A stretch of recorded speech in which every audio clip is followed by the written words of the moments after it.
Hello, everybody. Happy Friday afternoon. Hope yours is going well. We've got another Seahawks video to get to today, but first, we just hit 3,840 subscribers to the channel. I want to give a shout out to all the subscribers, and special tip of the cap goes to the channel members, especially new channel member Adam Krivoshein, and elite channel members Brendon, Mikel, Hasher, Salacious, Crumb, Ryguy, Brendon Nelson's Haircut, VGK Tigers, ItsHoof, The Reno, TlVlO, Austin Roberts, Scott Todd, PH Glass, Aaron Garrett, Eiferman, 12th Man, and Eli Bennett 44. All right, so today we will be trying to answer a question that should be on the mind of pretty much every Seahawks fan. How much cap space do we really have? Because you can go to different websites and you can find different calculations, but I don't think they're going to do a great job of giving you the full picture. Because to just come up with one number based off the salary of every player currently rostered is not quite going to do the job. Because most of the players on the bottom end of the roster right now are not going to make the 53 or the practice squad. Well, not most, but a lot. And most of those players have very little, if any, guaranteed money. They're not going to get paid by this team if they don't make the 53-man or the practice squad. So we have to account for that. And we also have to account for things like dead money that some sites don't do a very good job of keeping track of. We have to do a lot of different things to arrive at an actual accurate number. So in this video, I am going to try to get an accurate idea of how much money the Seahawks have and how much money they can create. So I'm going to show you guys my process for determining this number. If I am wrong, I am probably only wrong by a few $100,000, no more than $1 million. It's tough for me to believe that the numbers here could be that wrong. So if I am wrong, it's not by very much. So this video will probably give you the best idea possible of how much money we have and also how much money we can create if need be. All right, so here's what I did. I went to the SPO-Track page for the Seattle Seahawks. You guys have probably seen this page a lot if you've been watching my videos for a while. And I took a look at the cap hit for every player on the team right now. And you got quite a few players in here. However, like I said, a lot of these players are not going to make the 53-man. And if they don't make the 53-man, they don't get most of their money. A lot of them don't get any money at all. Guys like Pierre Desir would get $138,000 basically. Aldon Smith would get the same amount. If Jamarco Jones didn't make the team, he would get 61 grand and not get the remaining $850,000. So you have to account for that. And I cross-referenced this page right here with the 53-man team I assembled over the past couple of weeks. This is my estimate of what the final 53-man roster might look like. So I cross-referenced these players with these numbers with a couple of adjustments. Like, for instance, if you go to the top here, Tyler Lockett is currently marked as having a salary cap hit of $9.25 million. It's actually 8.05. This number is wrong. They haven't fixed it yet. It's actually about 8.05. So I adjusted for that. And then I took the signing bonus of every player who I don't expect to make the 53-man roster. Because if a player has a signing bonus, you still have to pay them that money, even if they end up not making the team. So, for instance, I, as of this moment, don't expect Connor Weddington to make the team. That could easily change in the coming weeks.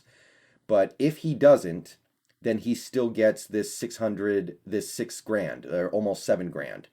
So we would still have to pay him that. If Tamorrion Terry didn't make the team, we would still owe him this little less than $2 grand. If Freddie Swain didn't make the team, he would still be owed this amount, etc., etc., etc. So I took those numbers into account, and then I also added in the rookie salaries, because these guys are definitely going to make the team. These three rookies are almost certainly going to make the team. And then I calculated practice squad. And if you go to this page on Hogs Haven from last year, they tell you how practice squad contracts work. If you are a new player, you make about 143 grand over 17 weeks on the practice squad. If you have 2 years of experience, or actually more than 2 years of experience, you make about 204,000 over 17 weeks. So any player who made the practice squad, I took away their salaries, I added in whatever signing bonus they might have had, and then I gave them their respective practice squad salaries instead of whatever their 53-man roster salary would have been. So that cuts down the salary by a pretty significant amount. And then once you roll in all the dead money, I had my final number. So let's go over here to the calculator. Here is the mathematical expression I use to calculate exactly how much money the Seahawks will be owing players once they get down to 53 players and 13 practice squad players. It's very long. I'm not going to go over the whole thing, but suffice to say this adds in every single dollar that the Seahawks are going to pay players this year if my 53-man roster plus 13-man practice squad is accurate. And it probably won't be, but once again, it's not going to be off by that much. And the final number I came to was 181 million, about 700,000. Call it 182 million. Let's just say it's 182 million.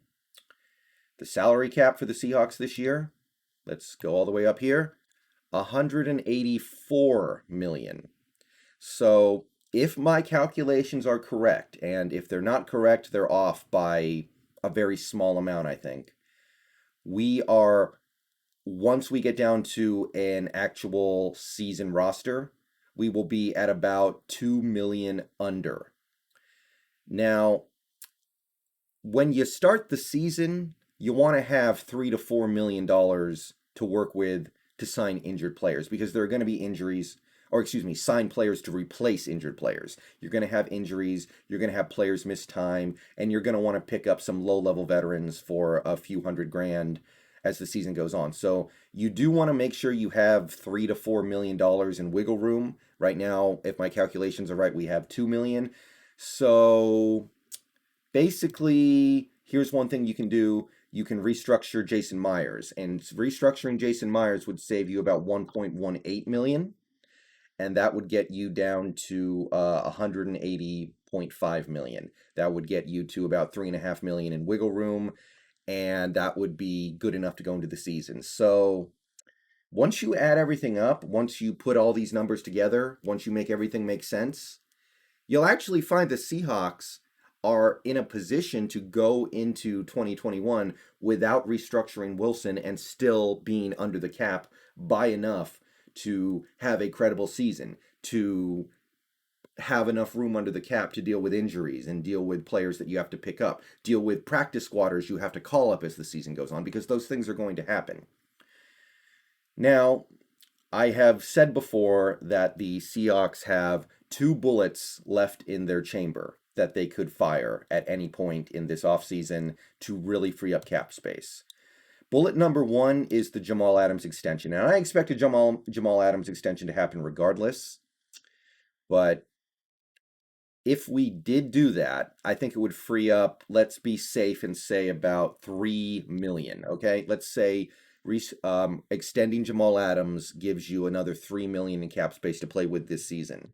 That gets you down to about 177 million, 177 and a half. So that would get you to about, 6.5, close to 7 million in cap space. That's enough to bring in a quality veteran. That's enough to bring in a couple quality veterans if you wait long enough. So that's pretty good, and we still haven't used the big bullet yet, which is restructuring Russell Wilson, which to my recollection could free up about $11.8 million. And that would get us to 165.7 million. That is about $18 million under the cap. These are the benefits of only having to pay DK Metcalf like $1.2 million. You can still have a lot of money despite having a lot of expensive players because you have enough players on your team who aren't making that much. So if we can get down to $165 million on the books in 2021, you can bring in multiple veterans. You can bring in multiple impact players. You can do KJ Wright, you can do Sherman, you can do Ryder, you can do Kelsey, you can do all these guys who are going to get cut in the next couple of weeks. So, yeah, if you guys want to get a good idea of where the Seahawks sit in terms of salary cap, I think this is the best estimate you can find. So, if you're worried about money, don't be. I didn't even have to do anything hard to get to this number. I didn't have to do anything painful. Painful is restructuring Bobby Wagner. Painful would be letting somebody like Brandon Shell go. Painful, this is not painful. Restructuring Wilson is not painful. Restructuring Jason Myers and extending Jamal Adams, these things should probably happen anyway, to be perfectly honest. So don't worry about money.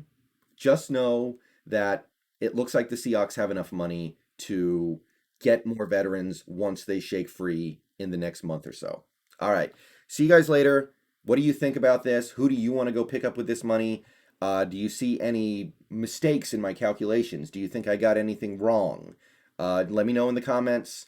See you guys later tonight in stream. Peace out. Go Hawks. And hey, bring me some quality veterans to round out this roster.